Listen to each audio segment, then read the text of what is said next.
देवीदास जी कर्नाटका से। महाराज जी राधे राधे। महाराज जी आप माता पिता की सेवा की बहुत महिमा सुनाते हैं। महाराज जी मेरा एक प्रश्न है कि माता पिता की सेवा श्रेष्ठ है या भगवान की सेवा श्रेष्ठ है? माता पिता की सेवा, माता पिता की सेवा श्रेष्ठ है, क्योंकि भगवान की मूर्ति में भोग लगा एक कौरा पाए क्या? और वहां बूढ़े माता पिता को अगर पाओगे तो पाते देखोगे। और काहो सो कहा जहां प्रभु ना ही, जब मूर्ति में भगवान है तो माता पिता में भगवान नहीं क्या? उसमें भी तो भगवान विराजमान है। तो माता पिता को भगवान मानकर यदि सेवा करो तो मूर्ति की सेवा करने की जरूरत नहीं। स्वयं भगवान चल कर आएंगे, तुम्हें दर्शन दे जाएंगे अगर माता पिता को भगवान माना। मूर्ति सेवा से भी श्रेष्ठ है अपने माता पिता को भगवान मानकर उनकी सेवा करना। मूर्ति तुम्हारी निंदा नहीं करेगी, मूर्ति तुम्हें गाली नहीं देगी, वो गाली भी देंगे तो आप फिर करो सेवा। वो तुम्हारी निंदा कर रहे हैं, तुम्हें गाली दे रहे हैं, तुम्हें दबका रहे हैं, तब भी तुम उनकी सेवा करो। तो माता पिता की सेवा श्रेष्ठ है। महाराज यदि जीवन में माता पिता ही नहीं है, हाँ, तो किसी भगवान से प्रार्थना करो कि किसी ऐसे अपाहिज बूढ़े की सेवा का मुझे अवसर मिले जिसमें मैं भगवान की भावना करके सेवा कर सकूं, किसी की सोच फेंक सकूं, किसी के गंदे कपड़े धो करके अच्छे कपड़े पहनाऊं उसे, वो भूखा है तो अपना भोजन देकर उसको पेट भर दूं। कभी ऐसा अवसर मिल जाए भगवान मुझे सेवा का, तो भगवान दे देंगे सेवा का अवसर।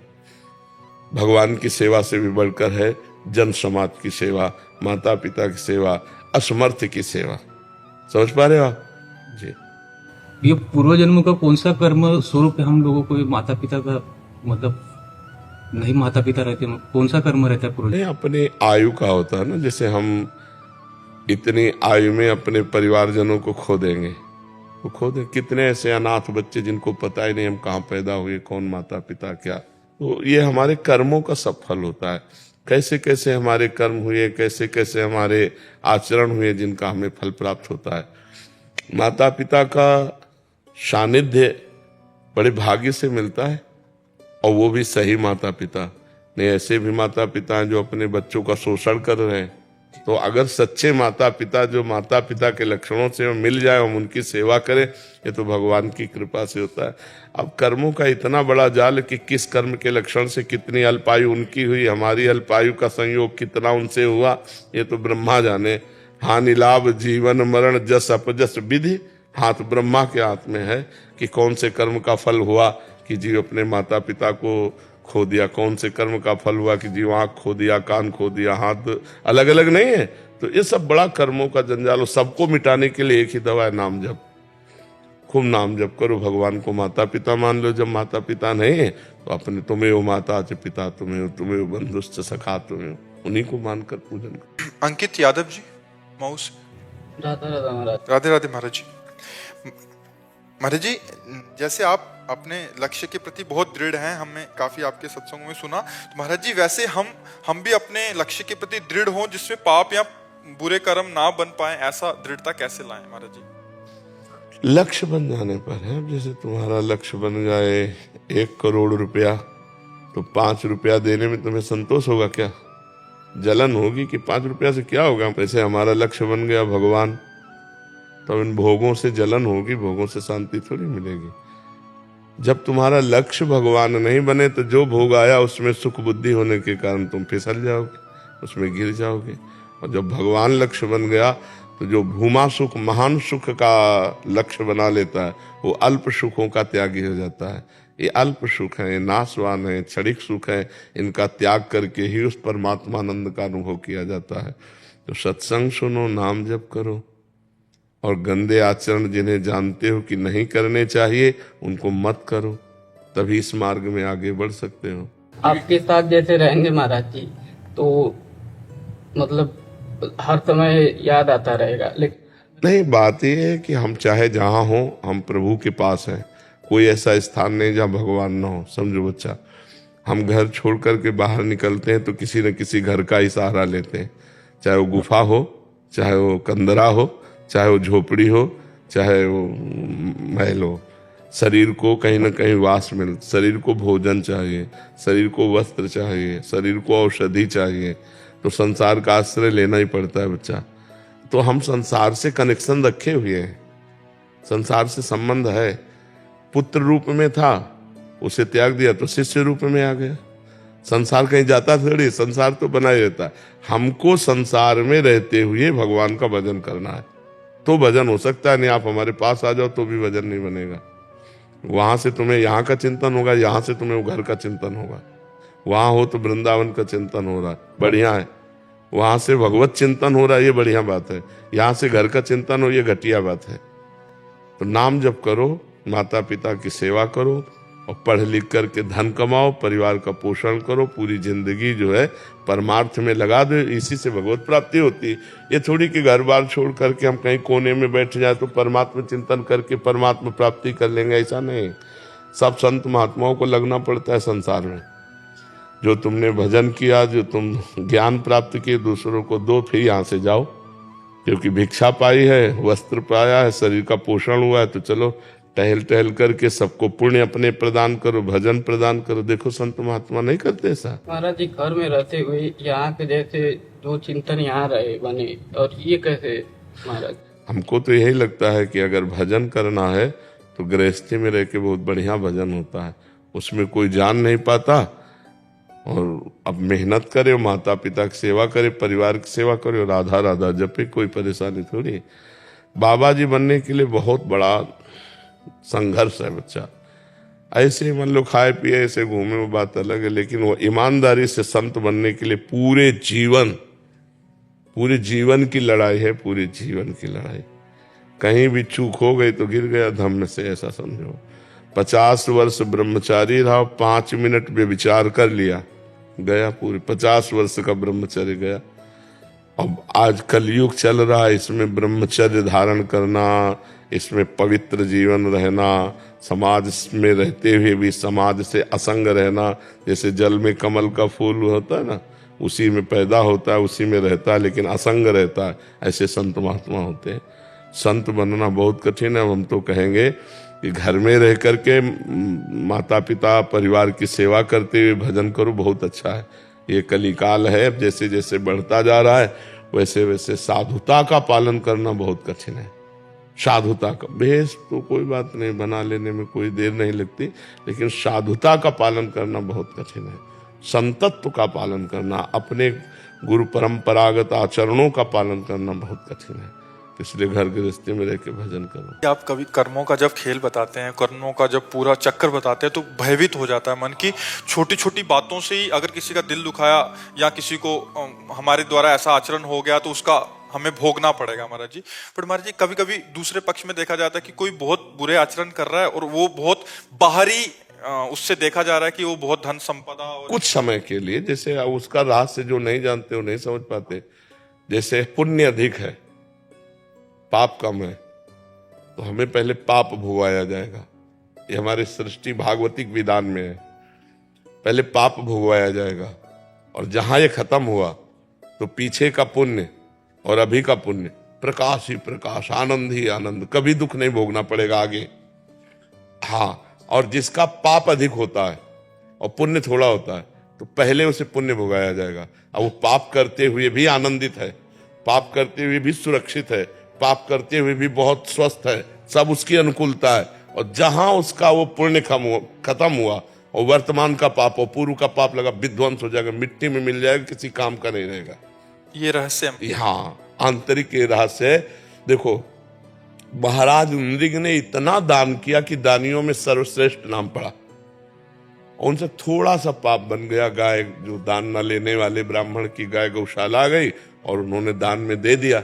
अब वो वापस नहीं दे रहा था, वो वापस ले नहीं रहा था, और गौएं, बस इतने अपराध के। तो वहां पूछा गया कि आप अपने आप का थोड़ा सा पाप है, आपको भोगना पड़ेगा, तो आप पहले पाप भोगिए क्योंकि थोड़ा है। तो उनका जिससे तुरंत गिरगिट बन के द्वारिका में कुएं में पड़े थे, और पुण्य का महान फल कि भगवान श्री कृष्ण के हाथ से उनका उद्धार हुआ और वो अपने स्वरूप को चले गए। तो ये जो पापी लोग हैं बहुत सुखी दिखाई देते हैं, इनका पूर्व का पुण्य जो थोड़ा है उसको नष्ट किया जाता है, और जब ये नष्ट हुआ तो देख लो ऐसे परिवार हैं कि विध्वंस हो गए, देखा गया। हाँ, वो नष्ट हो जाता है।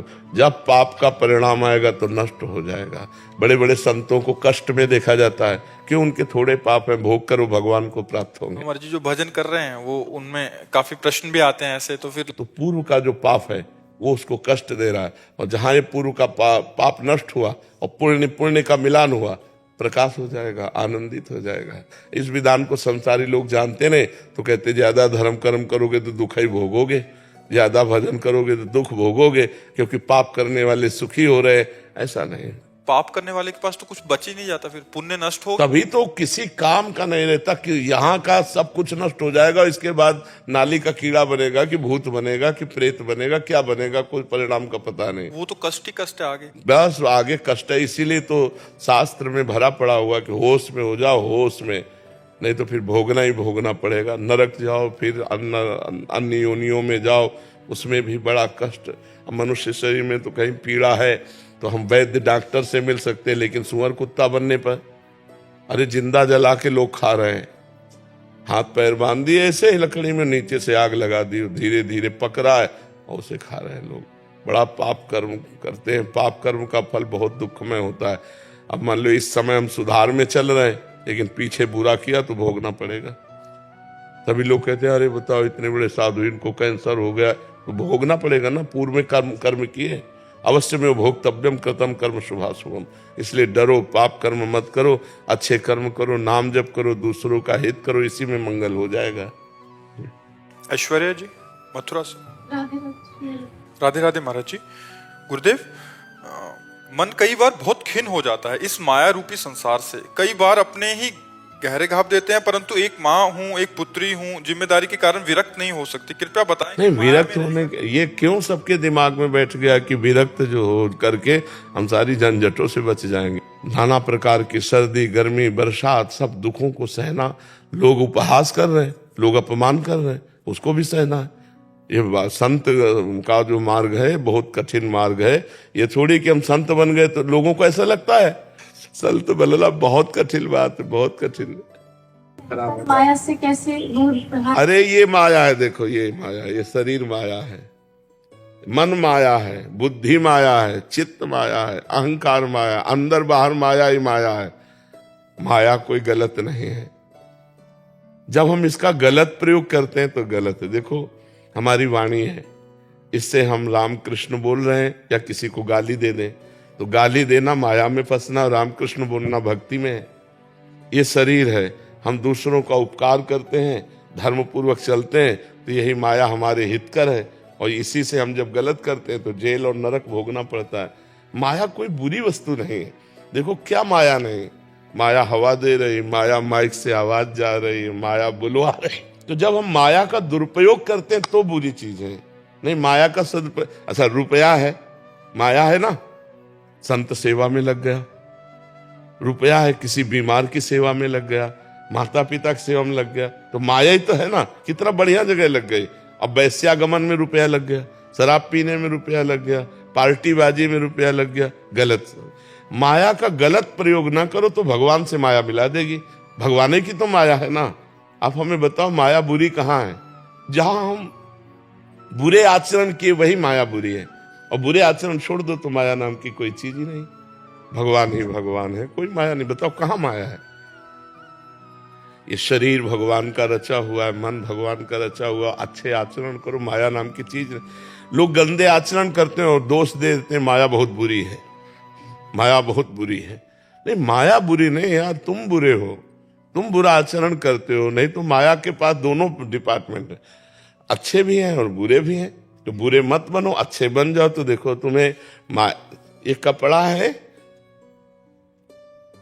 ये कपड़ा ही तो है ना, तो क्या कपड़ा केवल पहन लेने मात्र से माया मुक्त हो जाएंगे क्या? ये भी तो माया है, ये भी कपड़ा भी तो माया है। बात समझना है। अब हम अच्छे कपड़े पहन करके भगवान के अच्छे मार्ग में चल रहे हैं तो नमस्कार। वही कपड़े पहन करके पाखंड करने लगो तो पिटोगे, निंदा होगी। तो हमें समझना है कि दो मार्ग हैं, एक गलत मार्ग, एक सही मार्ग। सही मार्ग में चलो तो माया माँ की तरह सहयोग करके भगवान के पास पहुंचा देगी, और गलत कार्य करोगे तो माया जो है वो तुम्हारे ऊपर शासन करके तुम्हें नरक और नाना प्रकार के दुखों में फंसा देगी। तो जिन लोगों का ऐसा मानना है कि यार सब झंझट से मुक्त होकर बाबा जी बन जाओ, वो कायर है। नहीं, ऐसा नहीं। बाबागिरी बहुत मेहनत का काम है। हम कह रहे हैं 5 मिनट आप बाबागिरी वाला काम करो, 5 मिनट अपने मन को एक नाम में 5 मिनट लगा के दिखाओ, हटने ना पावे 5 मिनट, तो फिर पता चले बाबागिरी क्या। 24 घंटे परमात्मा में चित्त को लगाना और सबकी सहना, हर दुख सुख सहना। आप क्या समझते हो केवल भोजन की जरूरत है क्या? अरे सबके पास हृदय है, सबके पास शरीर है, वो सारे विकार आते हैं जो तुम्हारे अंदर आते हैं, उन विकारों को सहना, भगवान के प्रति पूर्ण समर्पित होना और संसार के दुख सुख को सह जाना, फिर तो वो साधुता का लक्षण एक अलग है।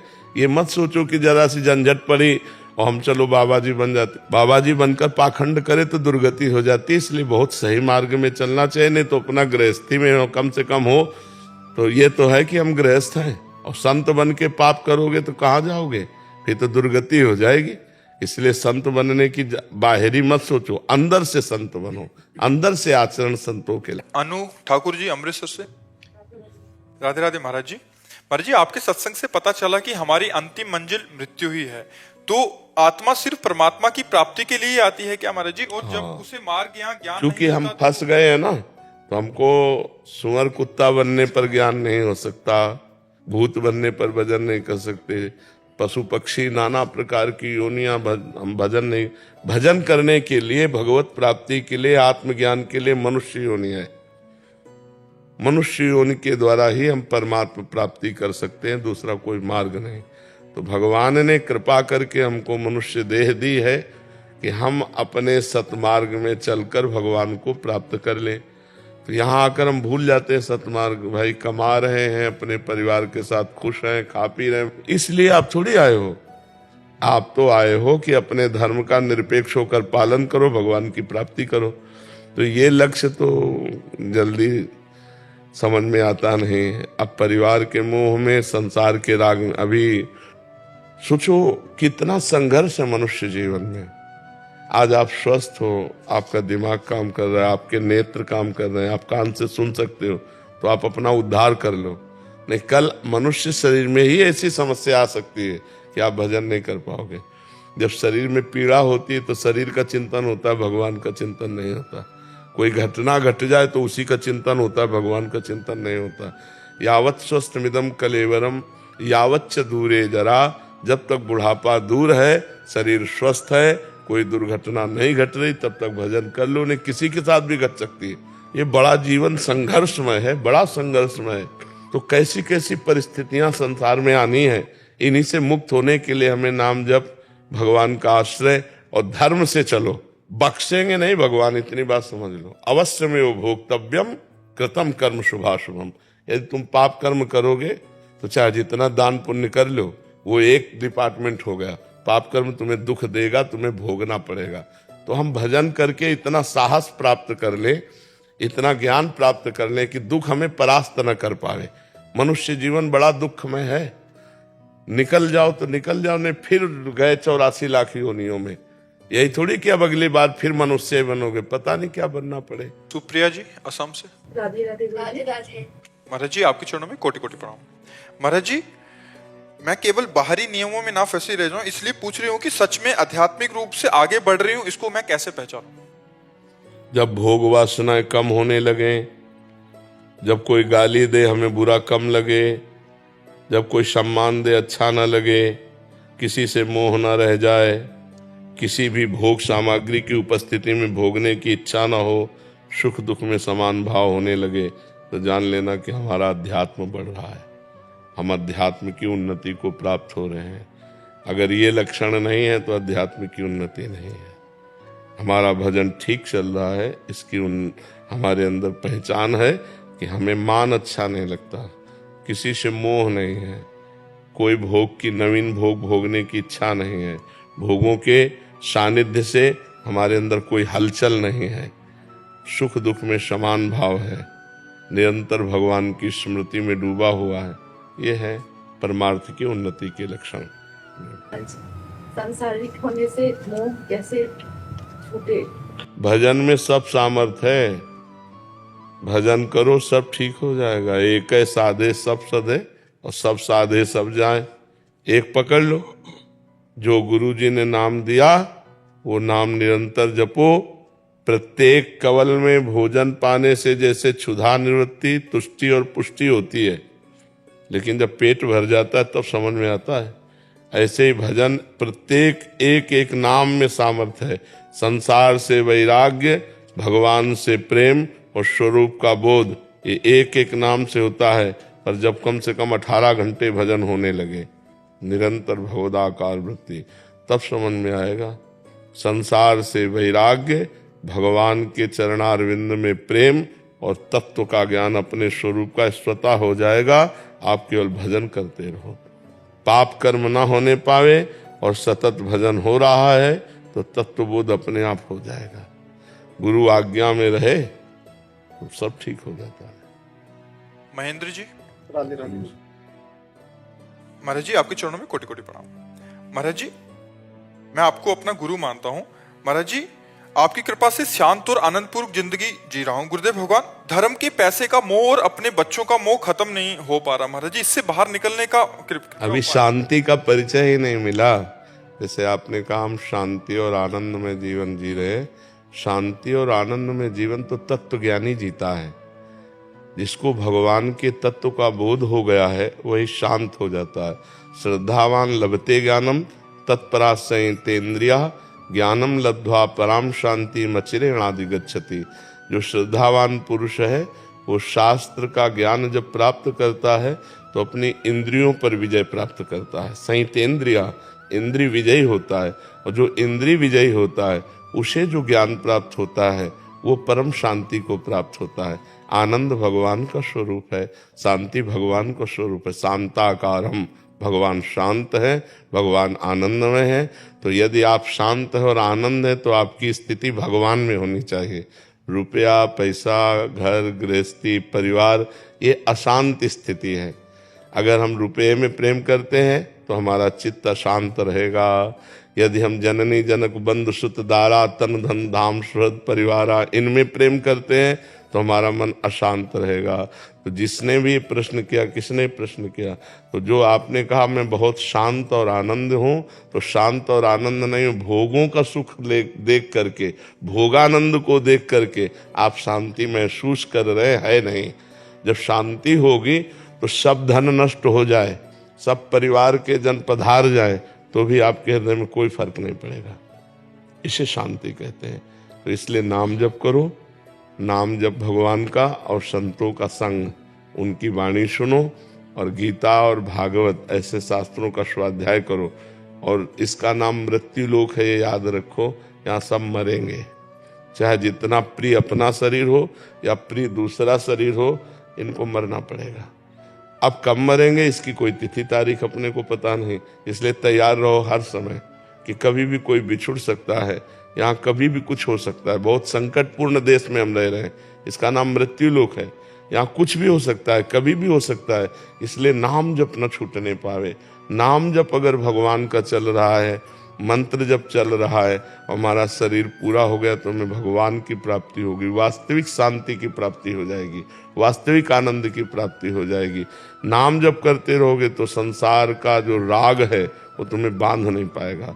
नाम जब चल रहा है तो धन आदि ये आवश्यकता के अनुसार अपने आप प्राप्त होता रहेगा, आपको इसमें विशेष चिंता नहीं करनी पड़ेगी। नाम जप हो रहा है तो आपके अंदर जो मोह है परिवार का, वो भी धीरे धीरे नष्ट हो जाएगा। भजन के बिना कुछ नहीं होने वाला, इसलिए भजन करते रहो। और अभी स्थिति कोई शांति की है नहीं। अभी कुछ गड़बड़ हो जाए, परिवार का कोई पधार जाए, धन आना बंद हो जाए तो अशांत हो जाओगे ना। तो शांति से नहीं कहते, शांति कहते कि पूरा विश्व नष्ट हो जाए तब भी उसके चित्त में कोई हलचल नहीं, वो होती तत्व ज्ञानी में। इसीलिए कहा कि शांति तो तत्व ज्ञानी में होती, आनंद तो भगवान के चरणारविंद में है। जब हमारा चित्त भगवान में लगेगा तभी आनंद का अनुभव कर पाएगा। अभी जो हम शांति और आनंद का अनुभव करते हैं वो एक कल्पना है, जो धन को लेकर, परिवार को लेकर, सांसारिक सुख को लेकर है ना, अभी परमात्मा को लेकर के नहीं है। क्योंकि अगर ये नष्ट हो जाए, तुम्हारे हृदय में कोई क्षोभ न हो, तो परमात्मा का समझो कि आप परमात्मा आनंद में हो। अभी तो संसार के ही आनंद में हम हैं। अगर हमारा परिवार हमसे बिछुड़ जाए, धन आना बंद हो जाए, सुख सुविधाएं नष्ट हो जाए, तो हमारी कैसी स्थिति होगी? विचलित हो जाएंगे। हाँ, तो इसका मतलब अभी परमात्मा आनंद नहीं है, अभी परमात्मा शांति नहीं है। अभी ये लोक के वत जो भोग है, हमारी जितनी इच्छा है उसके अनुसार पूर्ति हो रही, तो हमारा मन शांत है। तो ये टिकाऊ नहीं है, धन टिकाऊ नहीं, तन टिकाऊ नहीं, मन टिकाऊ नहीं, ये सब प्रकृति के हैं, सब नाशवान है, सब परिवर्तनशील है। इसलिए खूब भजन करते रहो। महाराज जी अभी आपने एक शब्दावली बोली तत्व ज्ञान, महाराज जी तत्व ज्ञान और तत्व बोध में क्या अंतर है? तत्व ज्ञान होने का मतलब है जैसे शास्त्रों में और संतों के मुख से सुना कि सर्वत्र श्री भगवान है, ब्रह्म सत्यम जगन मिथ्या, अब इसका अनुभव होना। ये ज्ञान तो हो गया, अब इसका बोध होना, इसका साक्षात्कार। तो तत्व ज्ञानी तो हजारों मिल जाएंगे, लेकिन बोधवान पुरुष कोई बिरला ही होगा जो उसका साक्षात्कार कर लिया है। सर्वम खलमिदम ब्रह्म का जिसने साक्षात्कार कर लिया है, जिसको अनुभव हो रहा है ऐसा। तत्व ज्ञान से तत्व बोध के बीच की यात्रा क्या है महाराज जी? गुरु चरणों का आश्रय लेकर वेदांत वाक्यों का श्रवण करते हुए लोक परलोक के समस्त भोगों से वैराग, इंद्रिय विजयी और मनोनिग्रही और समाधान, अपने चित्त को निरंतर परमात्मा चिंतन में लगाने वाला घोर मुमुक्षुता, अब मैं मुक्त होना चाहता हूं, इससे तत्वबोध हो जाता है। बिना साधन चतुष्टय के तत्वबोध नहीं होता है। साधन चतुष्टय जब गुरु चरणों में रहकर साधना की जाती है तब फिर तत्वबोध होता है। तो बार बार वही बात का चिंतन आप हाँ, अन्य चिंतन त्यागी और तत्व चिंतन निरंतर, तभी भगवान कहते बहु नाम जन्मनावंते ज्ञानवान माम प्रपद्यते वासुदेवा सर्वमिति सा महात्मा सुदुर्लभा। ऐसा महात्मा मिलना बड़ा दुर्लभ है जो सर्वत्र भगवान वासुदेव का अनुभव करता है, सर्वत्र तत्व बोध किए हुए कि सर्वत्र वही विद्या विनय संपन्ने ब्राह्मणे गविहस्तनी सुनी चय सुपाके चा पंडिता समदर्शिना। वो विद्या विनय संपन्न ब्राह्मण में, गाय में, हाथी में, कुत्ते में, चांडाल में, सब में एक परमात्मा को देखता है। इनमें है केवल ऐसा नहीं, उसने अनुभव किया है, उसने अनुभव कर लिया, वो तत्व ज्ञान। बाहरी व्यवहार मतलब जैसा बाहरी व्यवहार तो जैसा होता है वैसा ही होगा। व्यवहार में समदर्शिना है, समवर्तिना थोड़ी, समदर्शिना है जी।